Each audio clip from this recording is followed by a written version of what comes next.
And joining us now for another Matich Monday after BYU's most recent victory on the road at Cincinnati is the BYU Hall of Famer, Trevor Matich. Trevor, great to see you. How you feeling this Monday? Feeling good. That was a tricky game at Cincinnati. Tough place to play. Really good offense. I mean, I'm feeling really good after that win. Let's probably start with what BYU's defense did against Cincinnati's offense, holding them to 14 points and their lowest rushing total of the year. To your point, a little bit tricky, but what stood out about what BYU's defense did specifically against Cincinnati's offense? Same thing that's really stood out all year, that when a play had to be made in a critical moment, BYU's defense made that play. And you're right. I mean, the total yards for Cincinnati was good. They threw the ball well. And remember that Cincinnati was one of the most explosive running and passing offenses in the Big 12 coming into this game. So they were very dangerous. And they did move the ball. But when the key moments happened, BYU rose up. For example, Cincinnati at one point in the first half, they drove down to the 3-yard line, had a 4th and 1 at the 3, right in the shadow of the goal line, and BYU stopped them on 4th down. Another drive, Cincinnati drove it all the way down to the red zone, and BYU forced a fumble and got the fumble recovery. And then BYU got an interception on defense that set up a Cougar touchdown drive. And so when it came to the key moments, BYU's defense rose up and made those stops and made the key plays. LJ Martin was unbelievable. 222 yards. He was crazy awesome. The success rate from this O-line was amazing as well. What stuck out the most about LJ's all-time performance? He reminded me a lot of Lekei Hemuli back in our day. Nice. And I remember watching over the course of the Hall of Fame festivities, I remember watching Lekei Hemuli against Michigan in the Holiday Bowl, and he was a wrecking ball. And he had speed as well. I think LJ might even be faster. And LJ was phenomenal at finding the hole, hitting the hole, busting through tackles, and forcing multiple defenders to come up and take punishment in order to take him down. Now, he took punishment as well, but I think he delivered more than he got. And then when it came time for, at the end, when they needed to score to salt the game away, that 33-yard touchdown run with about a minute to go, he outraced the entire defense for 33 yards. Now, this is after he had already run the ball 31 times. And after he had already fought that defense for extra yardage 31 times. That was his 32nd carry. And so he was able to hold up and continue to be fast in addition to being physical. It was a marvel to watch how he was able to take on that whole defense, which was lined up to stop him, and they weren't able to do it. 2/3 of BYU's total yards, courtesy of LJ Martin. Incredible. And let's remind everyone, Trevor, that he's not 100%. His head coach said as much after the game. He's been dealing with that shoulder injury. There was a moment where he was a little slow to get up late in the game, and Enoch Nawahine runs in. He says, no, pulls his shoulder pad, says, get off the field. I'm staying in the huddle. It's 3rd and short. Give me the ball, and they did. So, Trevor, from your vantage point, what does that type of toughness and performance from LJ do in terms of how he's being perceived as a potential NFL running back? Like in the NFL, they love that to start with. They love guys that are tough. You know, they want running backs that can bust through tackles because there's not a lot of space in NFL defenses to get through. And so you need to turn a 2-yard run into a 4-yard run, a 3-yard run into a 6-yard run. And that's the kind of thing that LJ has shown, much like Tyler Algier did at BYU, and now he's doing a great job for the Atlanta Falcons. And LJ can do that. They also love in the NFL when a running back can be a threat in the passing game. And LJ has shown that he's a good receiver and he can make things happen out in space. He's also a very good blocker.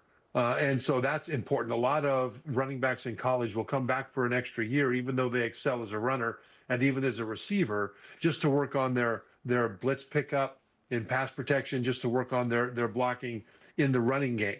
And LJ has shown the ability to do those things. And so I think from an NFL standpoint, the only question would be, is this the kind of a guy that we can rely on to stay healthy? And I think he is, even though he's been banged up. And so he's the kind of a guy that has shown physical toughness and resilience. And even when he's hurting, he's still in there making important plays. And I think the league would see that in a very positive light. BYU UCF Saturday morning, which is a fun situation for BYU. The Cougars a heavy favorite. Do you believe if BYU beats UCF and is 11-1 that they deserve a college football playoff berth regardless of what happens in the Big 12 title game?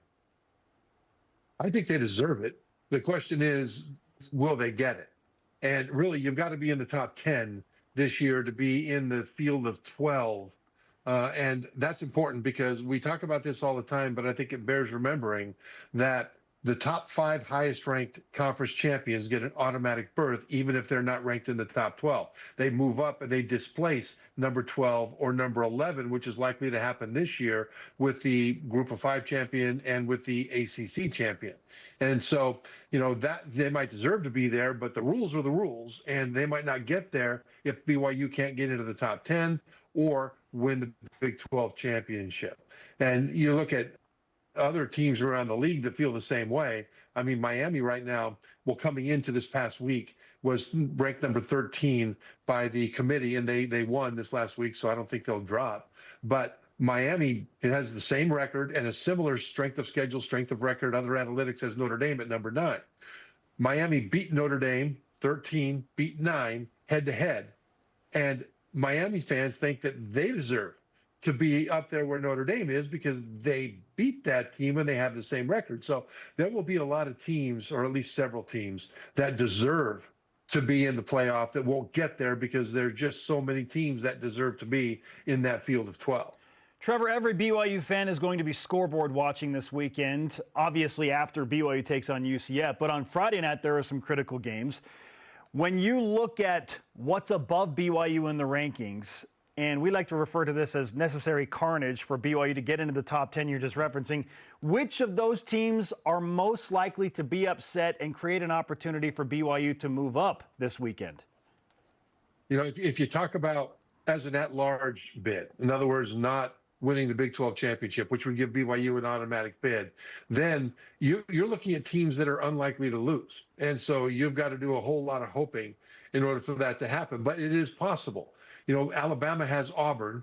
That's the big rivalry game in the Iron Bowl. Alabama's at number 10 right now, one ahead of BYU. We'll see what the committee does with those rankings this week. We don't have that information yet. But Alabama's got an Auburn rivalry. Auburn's defense, their run defense especially, is outstanding. Could Auburn win that game? They could. It's not real likely. Notre Dame has Stanford. That's not likely to lose that one. Oklahoma has LSU. Oklahoma sits at number 8. LSU looked like they checked out this last Saturday against Western Kentucky at home at night. And to play in Death Valley at night, that's the biggest home field advantage, or one of them, in the SEC and one of the bigger ones in all of college football. And LSU almost lost that game to Western Kentucky. So if they checked out, Oklahoma's going to win it easily. If they come back and decide that the Oklahoma game is their Super Bowl, LSU has enough talent to cause some trouble for the Sooners. But Oklahoma will be heavily favored. Ole Miss at number 6 has the Egg Bowl, Mississippi State. And that is another one where, because it's a rivalry game and because Mississippi State, while their record isn't very good, they're playing really well. And they've been competitive in most SEC games they've played this year. That's a game that's tricky for Ole Miss. And I think if you're BYU and you're looking for a place where you have a most likely loss among teams ahead of you, I think the Egg Bowl with Mississippi State possibly knocking off Ole Miss is a possibility. BYU, it sounds like, and I think that's what you were saying and how we kind of feel, is the at-large probably isn't happening. BYU probably needs to win Saturday, get to the Big 12 title game, and win it. Should BYU fans be West Virginia fans and hope they pull off a miracle against Texas Tech to knock them out of the Big 12 title game potentially? And maybe BYU lines up with Utah or Arizona State. What is best for BYU if they have to win that game? Because Texas Tech, again, while BYU does want the rematch, the reality is they're the best team in the league by far. So what's the best situation for BYU to make the playoff if it's not Texas Tech? Or do you want Texas Tech again, Trevor? Well, I think the players would love Texas Tech again. I think if you look at what the fans would want, which team are they most likely to beat? I think you'd have to say Arizona State, because Arizona State is working on their backup quarterback right now. And when Sam Leavitt, the starter, went out, the offense of Arizona State changed. And I think BYU's defense would have a really big advantage in that game should Arizona State get there and Texas Tech not. And anything can happen. It's possible, but the committee has Texas Tech not just the best team in the Big 12, but they're number 5 in the nation. The thing is, though, when you look at how the game unfolded with BYU at Texas Tech won that game 29-7, I think. The defense of BYU did a great job. They held Texas Tech way below their scoring average. Coming into that game, they averaged 42 points per game. BYU held them to 29 points.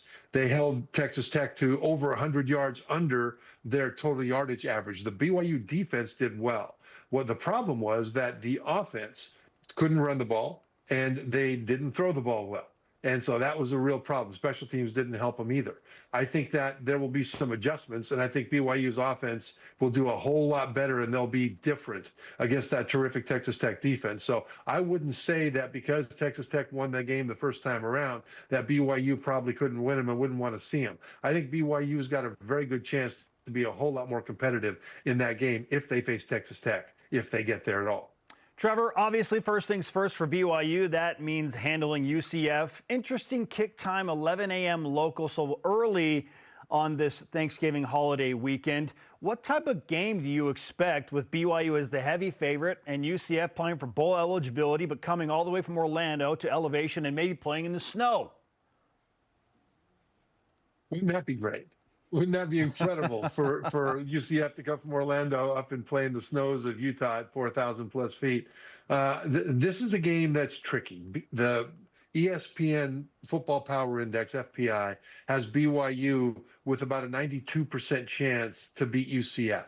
And I think the players have got to be very careful not to read too much into that, because even though the Cougars are heavy favorites, there are things that UCF does that can really cause problems. Their offense is tricky to defend if you're not completely locked in, because it does so many different things with different kinds of options. So they can put the ball where you don't have a defender. You better have all the gaps lined up. And from a defensive standpoint, right now, in terms of total yards per game allowed, BYU is 3rd in the Big 12 in fewest yards allowed by the defense. Guess who's number 4 right behind them? UCF. Only 2 yards per game behind BYU. So this UCF defense is good enough to cause problems for the BYU offense. And so they've got to come in dialed in, thinking that this is a game that they not only have to win, but a game that if they don't play their best game, they might not win it. Now, if the Cougars come in with that kind of urgency, then yeah, they can outman UCF. But if they don't, this is a very tricky game. Trevor, sunshine, rain, or snow, you're always welcome at 4,000 plus feet in Provo, Utah. Great to talk with you, man. Let's do it again soon. Hopefully previewing a Big 12 championship game next week. Thanks, guys. I appreciate it. ESPN's Trevor Matich back on BYU Sports Nation. A loaded Matich Monday.